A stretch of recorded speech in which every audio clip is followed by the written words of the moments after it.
Pernahkah Anda terbangun di sepertiga malam yang sunyi, saat jarum jam sholat berdetak lebih lambat, dan tiba-tiba data Anda terasa sesak oleh beban hidup yang luar biasa, hutang yang menumpuk, keretakan keluarga, hingga masa depan yang buram, seolah diletakkan paksa di atas pundak Anda sendirian. Anda ingin sekali bersujud dan mengadu, tetapi tiba-tiba hati Anda ragu dan berbisik, "Aku ini penuh dosa. Aku bukan ahli ibadah. Dan aku bahkan tidak hafal surah-surah panjang yang indah. Apakah Allah mau mendengar tahajudku yang hanya membaca surah-surah pendek?" Jika perasaan itu sedang menghimpit dada Anda, dengarkanlah rahasia besar ini dengan hati yang paling dalam. Allah Subhanahu wa Ta'ala, Sang pemilik arsy, tidak sedang menghitung berapa lembar Al-Quran yang Anda baca malam ini, melainkan seberapa tulus hati yang Anda pasrahkan di atas sajadah, tepat di keheningan malam nanti. Modal 5 surah pendek yang Anda hafal sejak kecil justru bisa menggetarkan 7 lapis pintu langit, menggerakkan para malaikat untuk turun membawa keajaiban, dan mengubah nasib hidup Anda secara drastis dari arah yang tidak pernah diduga. Mari kita bongkar rahasia dan energi luar biasa di balik 5 surah pendek ini.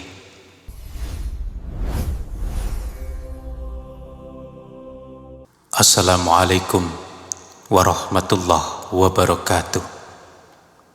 Segala puji dan sanjungan tertinggi kita panjatkan kehadirat Allah, Sang Al-Mulk, penguasa tunggal kerajaan langit beserta bumi, Zat yang maha membolak-balikkan hati manusia, yang atas ketetapan serta takdirnya kita kembali dipersatukan di dalam ruang digital yang penuh dengan limpahan berkah ini. Sungguh tidak ada satupun hal yang terjadi secara kebetulan di alam semesta ini, dan fakta bahwa Anda sedang menyimak tayangan ini sekarang adalah sebuah isyarat kuat bahwa Allah sedang merindukan suara rintihan doa Anda. Allah sedang menuntun jiwa Anda untuk datang mendekat, sebab Dia ingin menganugerahkan jalan keluar atas segala keruwetan masalah yang selama ini menghimpit dada Anda. Salawat beriringan salam mari kita persembahkan dengan penuh penghormatan kepada figur teladan sejati kita, kekasih pilihan Allah, yang garis namanya terukir mulia di tiang-tiang arsy, Baginda Nabi Muhammad sallallahu alaihi wasallam. Beliau adalah sosok agung yang kedua kaki mulianya hingga membengkak lantaran terlampau lama berdiri dalam sholat tahajud, yang beliau lakukan bukan karena memiliki tumpukan dosa, melainkan sebagai ekspresi rasa syukur yang tiada bertepi kepada penciptanya. Mari kita basahi bibir kita dengan mengalirkan salawat. Allahumma sholli ala Sayyidina Muhammad wa ala ali Sayyidina Muhammad.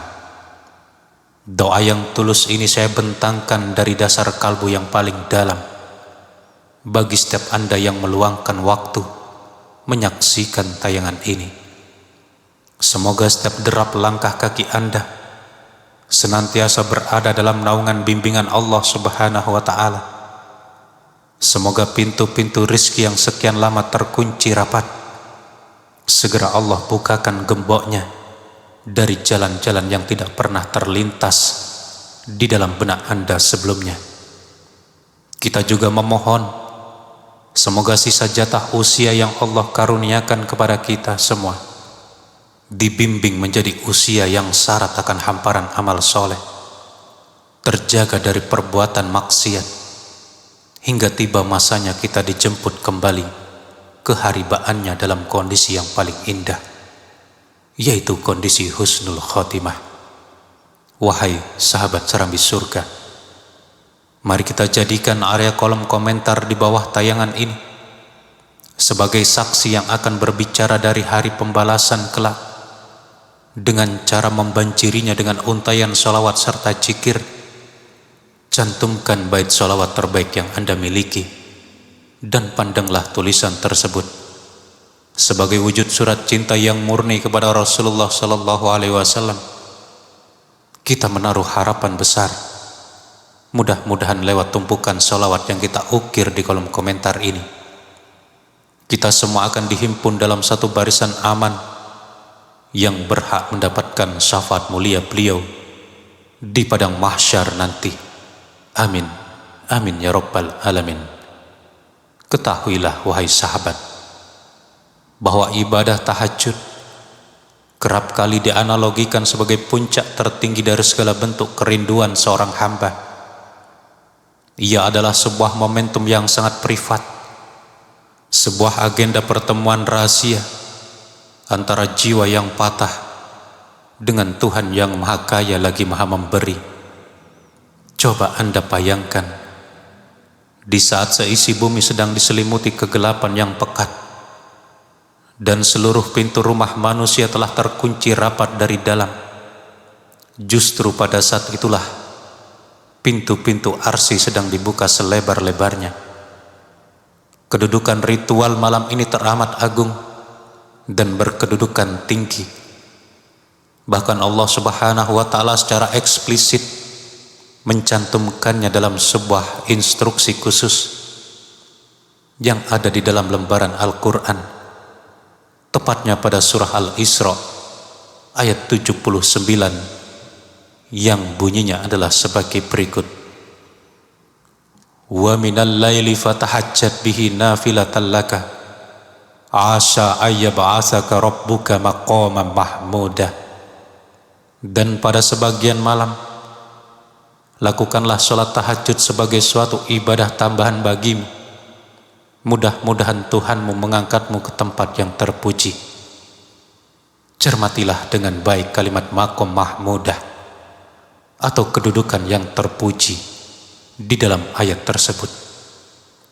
Sebab frase ini bukan sekedar bermakna sebuah tempat hunian di surga kelak, melainkan juga mencakup derajat kemuliaan yang nyata selama hidup di dunia.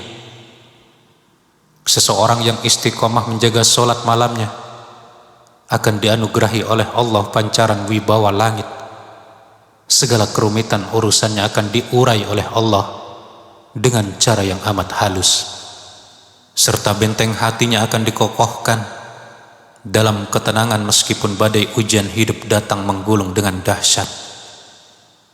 Tahajud laksana sebuah tangga spiritual, di mana setiap rakaat yang Anda tunaikan sejatinya adalah satu anak tangga menuju puncak kemuliaan diri. Namun setan tidak akan tinggal diam dan kerap membisikkan rasa malas dengan dalih bahwa kualitas bacaan Anda tidak fasih, atau koleksi surah hafalan Anda hanyalah itu-itu saja.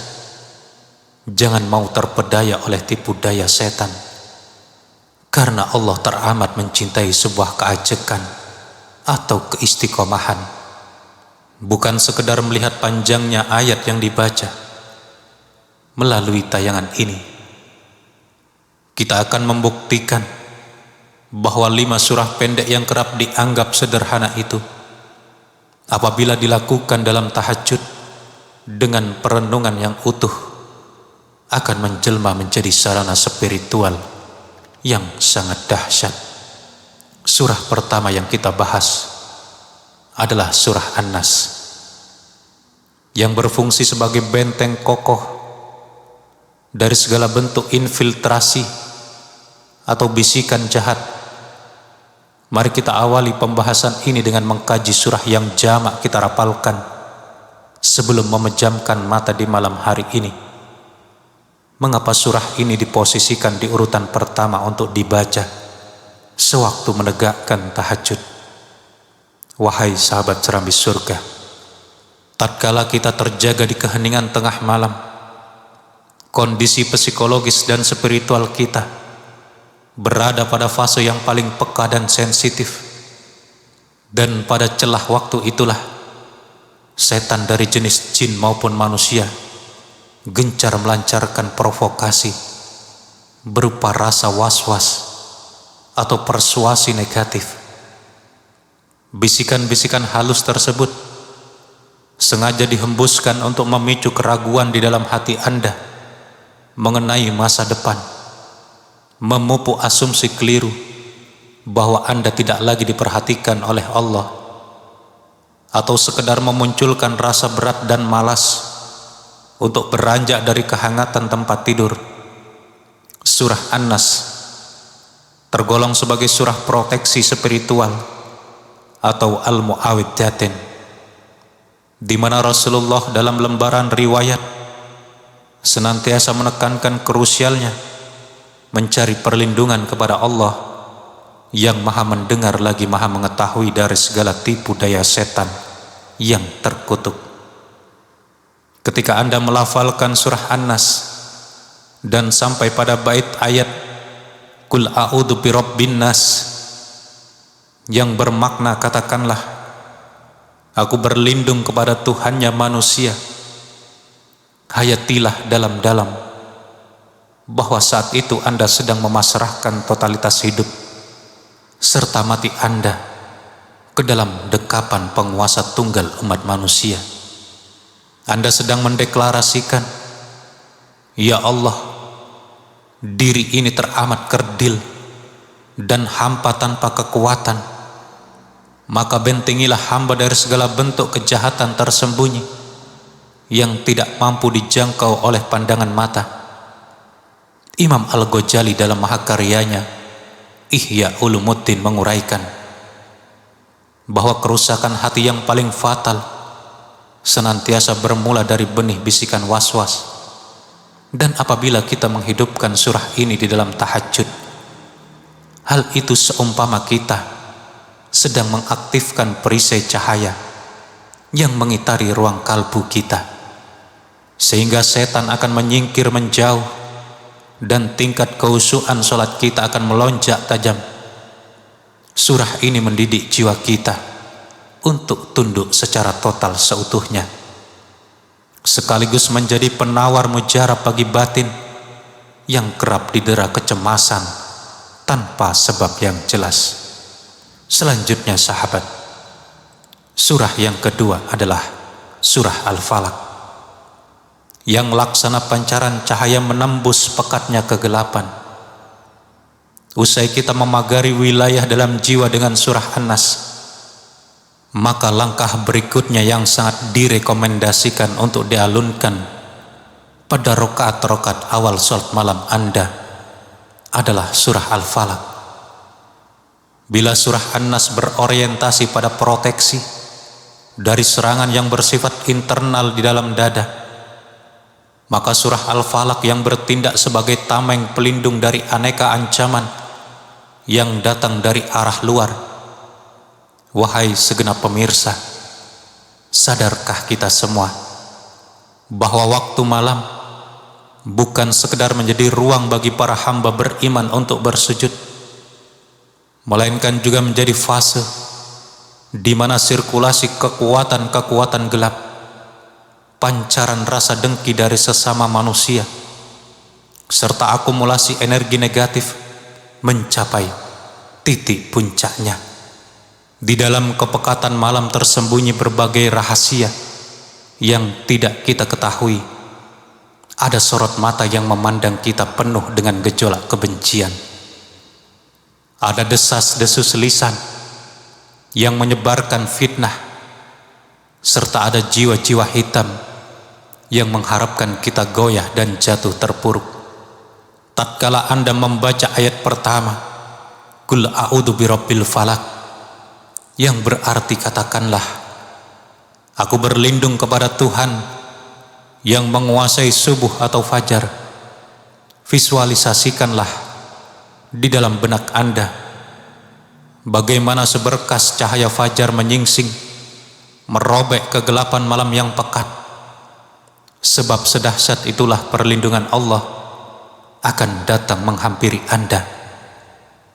Anda seolah sedang mengibah agar Allah membelah gulita permasalahan hidup Anda dengan cahaya solusinya, sekaligus memohon keselamatan dari keburukan makhluk-makhluk ciptaannya, dari kejahatan malam apabila telah gelap gulita, dan yang tidak kalah penting adalah dari intayan kejahatan wanita-wanita penyihir yang meniup pada buhul-buhul tali, serta dari kebusukan orang yang menaruh dengki apabila ia meluapkan kedengkiannya tersebut. Rasulullah Shallallahu Alaihi Wasallam melalui catatan hadis riwayat Imam Tirmizi menitipkan sebuah wasiat yang sangat berharga bagi kita semua untuk mengamalkan bacaan Qul huwallahu ahad, Qul a'udzu birabbil falaq, dan Qul a'udzu birabbin nas sebanyak 3 kali setiap pagi dan petang. Niscaya amalan tersebut akan mencukupi dan melindungimu dari segala mara bahaya. Melantunkan surah Al-Falaq di kala tahajud merupakan bentuk penyerahan diri yang paripurna, di mana Anda seakan berkata, "Ya Allah, hamba tidak mengetahui siapa saja yang sedang menyusun rencana untuk menjatuhkan hamba di luar sana. Hamba juga tidak paham siapa yang memendam rasa iri atas karunia nikmat-Mu yang melekat pada diri hamba. Maka jadikanlah surah ini sebagai tembok api pembatas yang mustahil untuk ditembus oleh kekuatan manapun dalam tinjauan ilmu tasawuf. Surah ini memberikan dampak ketenangan batin yang luar biasa besar, di mana para ulama memaparkan bahwa Al-Falaq berkhasiat mengikis kecemasan yang berlebihan terkait hari esok, sekaligus mempertebal sendi tawakal kita. Karena apabila Allah sudah turun tangan menjaga seorang hamba, maka andai seluruh penduduk bumi bersekutu untuk mencelakainya, mereka tidak akan pernah sanggup menggoresnya sedikit pun. Saudaraku, memasuki surah yang ketiga, kita menjumpai surah Al-Ikhlas yang merupakan samudra tauhid sekaligus wujud cinta yang paling murni. Kini tibalah kita pada sebuah surah yang barangkali kerap kita pandang sebagai surah yang paling pendek, namun sejatinya menyimpan bobot spiritual yang sanggup mengguncang timbangan amal kebajikan kita di hari kiamat kelak. Jangan sekali-kali pernah memandang remeh surah Al-Ikhlas ini hanya lantaran Anda sanggup menyelesaikannya dalam tempo beberapa detik saja. Tahukah Anda bahwasanya di era kehidupan Rasulullah terdapat sekelompok kisah tentang seorang sahabat yang setiap kali dipercaya memimpin sholat berjamaah, ia senantiasa mengakhiri bacaan surahnya dengan menyisipkan surah Al-Ikhlas. Tatkala kebiasaan unik ini diadukan kepada Rasulullah, beliau pun mengkonfirmasi langsung kepada yang bersangkutan mengenai alasan dibalik tindakannya tersebut. Lalu sahabat itu memberikan jawaban, sebab di dalam surah ini termaktub sifat-sifat Allah yang Maha Pengasih, dan hamba teramat mencintai surah ini. Mendengar penuturan jujur itu, Rasulullah pun bersabda kepada para sahabat yang lain untuk menyampaikan kabar gembira kepadanya bahwasanya Allah juga teramat mencintai dirinya. Wahai pemirsa serambi surga, coba bayangkan betapa indahnya apabila cinta Allah yang maha luas itu turun merengkuh Anda hanya disebabkan karena Anda menaruh rasa cinta yang mendalam terhadap surah ini di kala tahajud. Rasulullah juga pernah melontarkan sebuah pertanyaan yang menggetarkan sanubari para sahabatnya, menanyakan, Apakah ada di antara mereka yang merasa tidak sanggup untuk menghatamkan sepertiga isi Al-Quran hanya dalam kurun waktu 1 malam? Para sahabat merasa keberatan dan bertanya mengenai siapa yang sanggup mengemban amalan seberat itu. Lalu dengan penuh kelembutan, beliau memberikan jawaban bahwa surah Qul Huwallahu Ahad atau surah Al-Ikhlas itu memiliki nilai yang setara dengan sepertiga Al-Quran, sebagaimana yang diriwayatkan dalam hadis Imam Bukhari.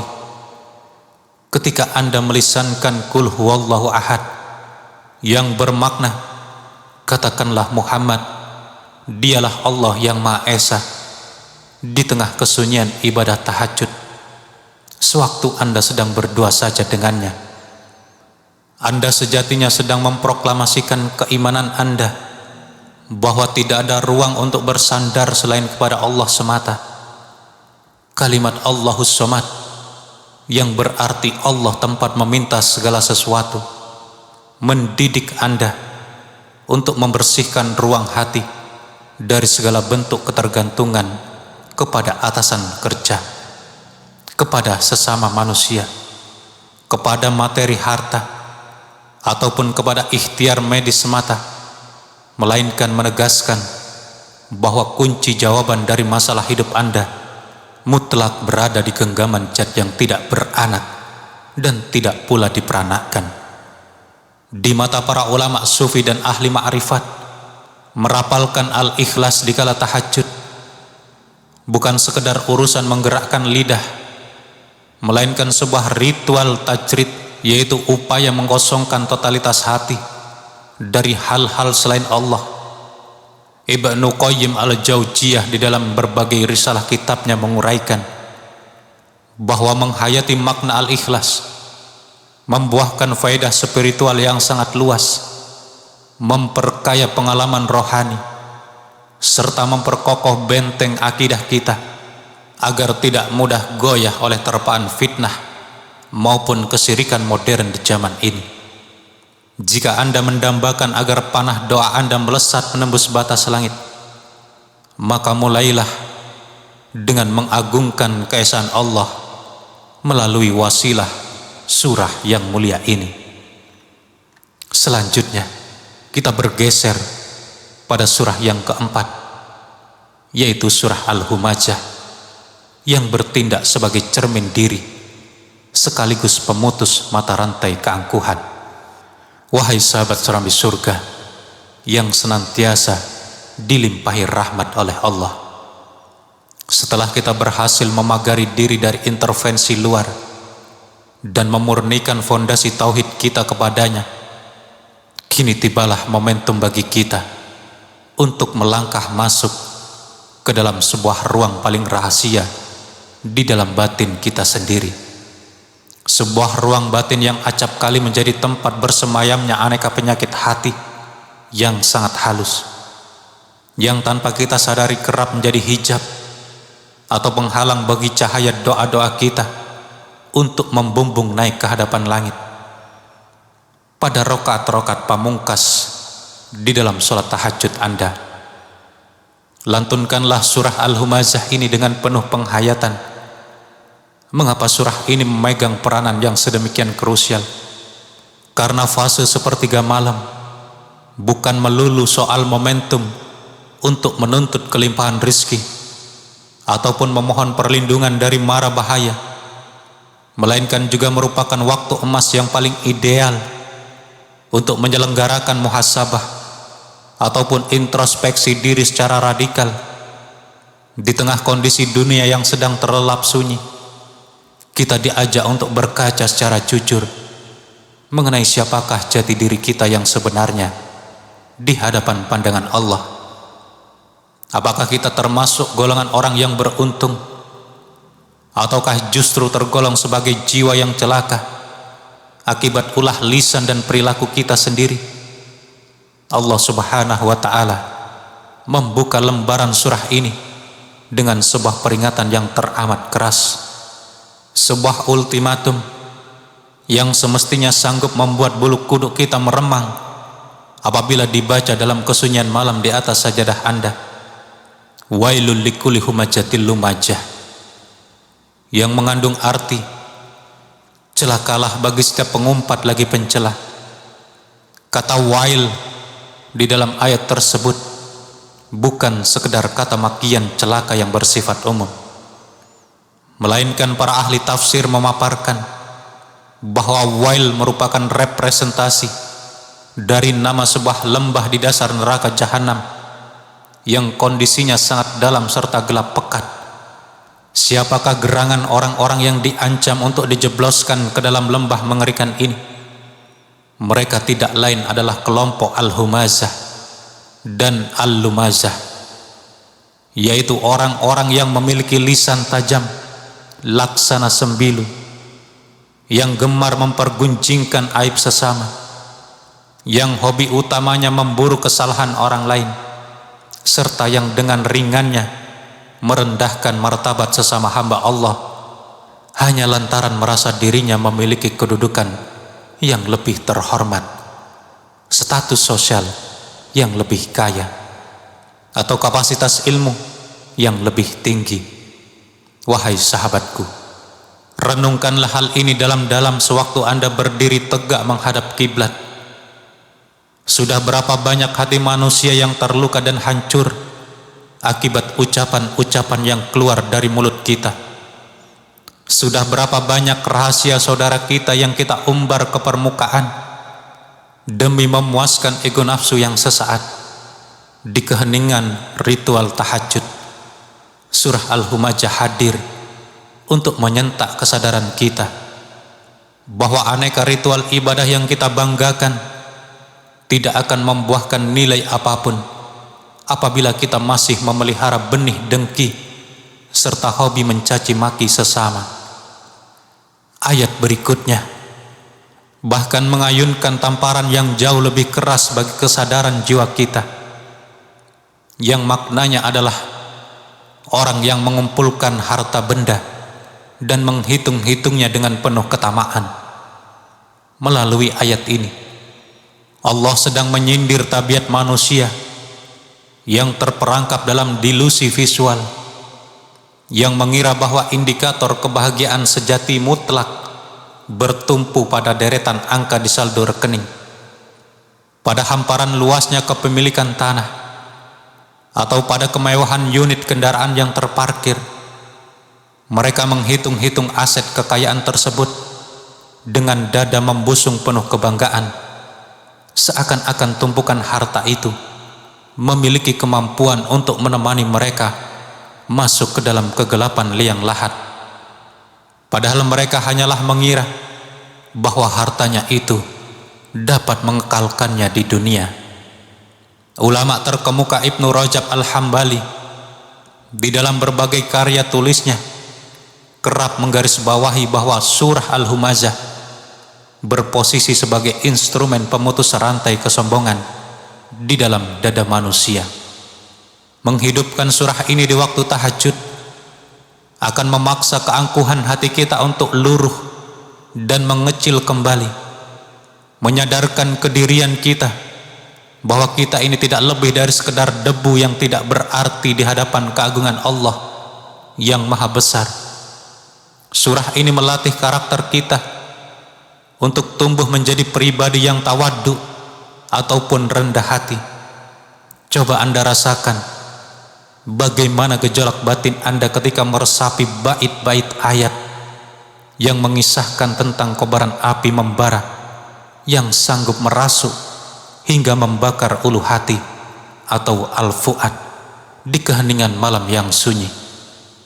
Getaran frekuensi ayat ini akan menyadarkan kita bahwa sungguh tidak ada satupun hal yang layak untuk kita sombongkan di dunia ini, dan pintu ampunan Allah hanya akan dianugerahkan kepada jiwa-jiwa yang berani berterus terang mengakui segala kesalahannya serta berkomitmen kuat untuk membenahi kualitas akhlaknya.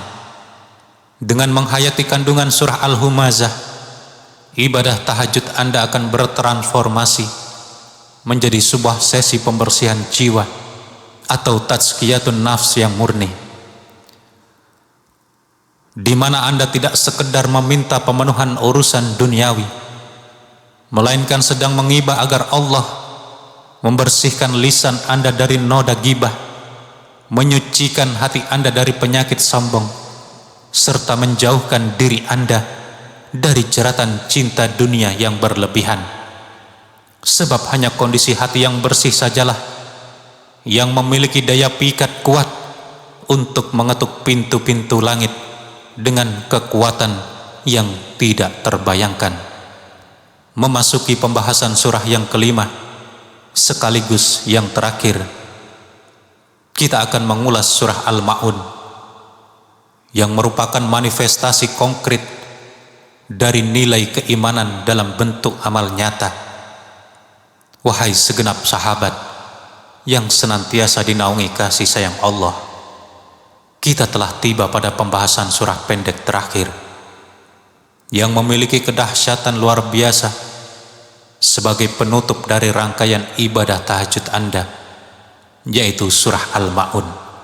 Apabila rumpun surah-surah sebelumnya lebih banyak mengarahkan kita pada aspek proteksi diri, pemurnian konsep tauhid, serta sterilisasi penyakit dalam hati, maka surah Al-Ma'un ini hadir laksana sebuah bunyi alarm peringatan yang teramat nyaring dan keras. Surah ini datang untuk mengevaluasi dan mempertanyakan kembali secara radikal seputar kualitas keimanan yang selama ini kerap kita banggakan di hadapan publik.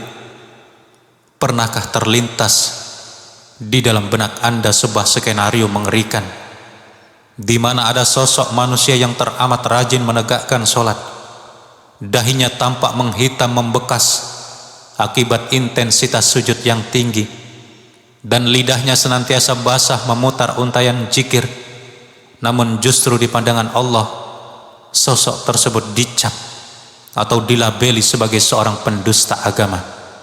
Sungguh ini merupakan sebuah kontradiksi spiritual yang teramat menakutkan bagi kita semua.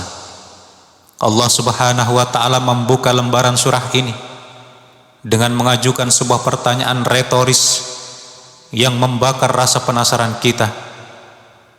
Ara'aital ladzi yukadzibu biddin, yang maknanya adalah, tahukah kamu orang yang mendustakan agama? Bayangkan dengan seksama. Pertanyaan yang menggetarkan ini hadir tepat di sepertiga malam yang sunyi, di saat Anda sedang berada dalam posisi berdua saja menghadap Allah.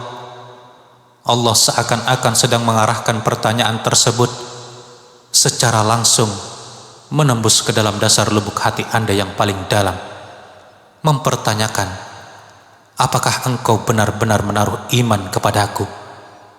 Ataukah engkau selama ini sekedar mementaskan sandiwara lewat gerakan sholatmu? Jawaban yang dipaparkan oleh Allah pada bait-bait ayat berikutnya sungguh sangat mengiris sisi kemanusiaan kita. Fadzalikal ladzi yad'ul yatim wala yahuddu ala ta'amil miskin, yang artinya adalah, maka itulah orang yang menghardi anak yatim dan tidak mendorong memberi makan orang miskin. Disinilah letak epicentrum rahasia mengapa surah Al-Ma'un memegang peranan yang teramat vital untuk dialunkan di saat tahajud, karena surah ini memberikan pelajaran yang berharga bahwa dimensi kesalehan ritual seperti ibadah sholat malam yang Anda tegakkan tidak akan pernah mencapai titik kesempurnaan tanpa diimbangi oleh dimensi kesalehan sosial. Allah sama sekali tidak menghendaki kita hanya menjadi sosok hamba yang tampak saleh di atas bentangan sajadah, namun di sisi lain bertindak sebagai sosok yang dolim dan abai di tengah-tengah kehidupan bermasyarakat. Boleh jadi di saat Anda sedang larut dalam kehusuan sujud malam, ada tetangga di samping rumah Anda yang sedang merintih menahan perih akibat kelaparan yang melilitnya. Boleh jadi sewaktu Anda sedang mengibah meminta curahan kekayaan di dalam doa sholat tahajud Anda, ada sosok anak yatim di sekitar lingkungan Anda yang sedang meneteskan air mata lantaran kebingungan tidak mampu melunasi biaya pendidikannya. Surah Al-Ma'un mendidik nalar keimanan kita bahwasanya iman yang sejati wajib memiliki manifestasi tangan yang ringan menolong serta hati yang peka untuk peduli. Lebih jauh dari itu, Allah bahkan menyematkan sebuah lampu peringatan yang sangat keras bagi orang-orang yang mendirikan sholat namun justru berakhir celaka. Fawailul lil musallina alladzina hum am sholatihim sahun. Artinya adalah, maka celakalah orang-orang yang sholat, yaitu orang-orang yang lalai terhadap sholatnya. Makna lalai di dalam konteks ayat ini bukan semata-mata berbicara mengenai kelalaian dalam konteks manajemen waktu, melainkan juga merambah pada kelalaian dalam meresapi esensi maknanya. Lalai dalam arti karena ibadah sholat yang dilakukannya sama sekali tidak membekas dan tidak membawa pengaruh positif terhadap kualitas akhlak kesehariannya. Lalai karena motivasi sholatnya semata-mata didorong oleh hasrat ingin dipuji oleh mata manusia alias riya, serta lalai lantaran keengganan dirinya untuk mengulurkan bantuan sosial meskipun bantuan tersebut hanya berupa barang-barang sederhana yang bermanfaat atau al-ma'un. Ulama besar Imam As-Syafi'i memandang kedudukan surah ini sebagai sebuah barometer utama untuk mengukur kadar keikhlasan seseorang, di mana beliau mengajarkan bahwa indikator dari sholat yang benar dan diterima adalah sholat yang mampu mentransformasikan pelakunya menjadi figur manusia yang paling memberikan kontribusi manfaat bagi kemaslahatan orang lain. Melafalkan surah Al-Ma'un di penghujung ibadah tahajud akan menyadarkan ego diri kita bahwa usai kita melangkah naik menghadap Allah di singgasana arsinya melalui wasilah salat malam, kita berkewajiban untuk kembali turun membumi guna menebarkan jalinan kasih sayang serta kepedulian nyata kepada hamba-hambanya yang berada dalam kondisi lemah dan membutuhkan bantuan. Jadikanlah kandungan surah ini sebagai pengingat abadi agar setiap untaian rizki yang kita mintakan di dalam tahajud senantiasa kita sadari bahwa di dalamnya terdapat porsi hak milik mereka yang sedang kesusahan. Melalui paradigma yang demikian, ibadah tahajud yang Anda tegakkan tidak sekedar mencerahkan aura wajah Anda selama hidup di dunia, melainkan juga akan menjelma menjadi lentera cahaya yang bersinar amat terang benderang yang akan menemani Anda tatkala melangkah melintasi titian jembatan Shiratal Mustaqim di akhirat kelak.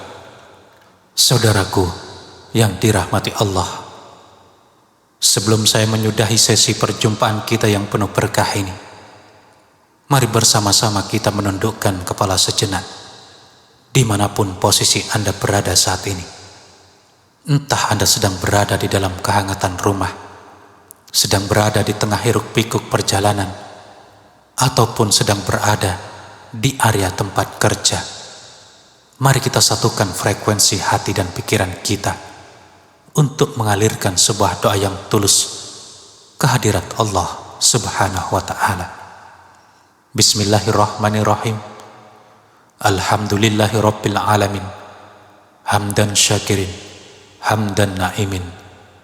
Ya Allah, Ya Rahman, Ya Rahim, pada hari yang berbahagia ini kami semua berkumpul menyatukan diri dalam ruang digital ini semata-mata demi memburu ridho-Mu yang maha luas.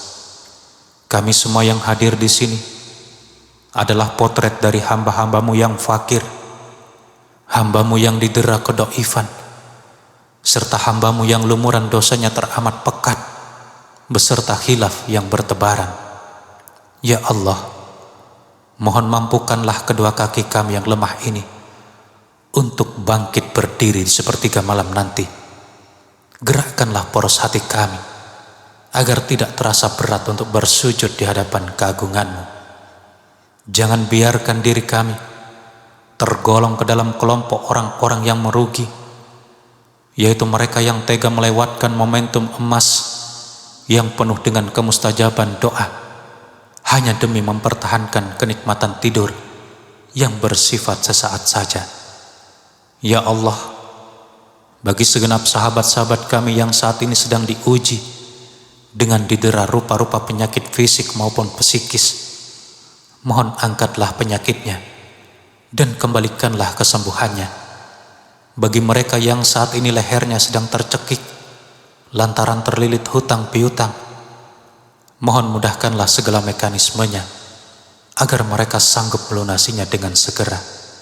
Dan bagi mereka yang kondisi hatinya sedang didera rasa sesak yang luar biasa akibat pusaran masalah internal keluarga, mohon lapangkanlah dadanya dan anugerahkanlah jalan keluar dari arah yang tidak pernah diduga sebelumnya.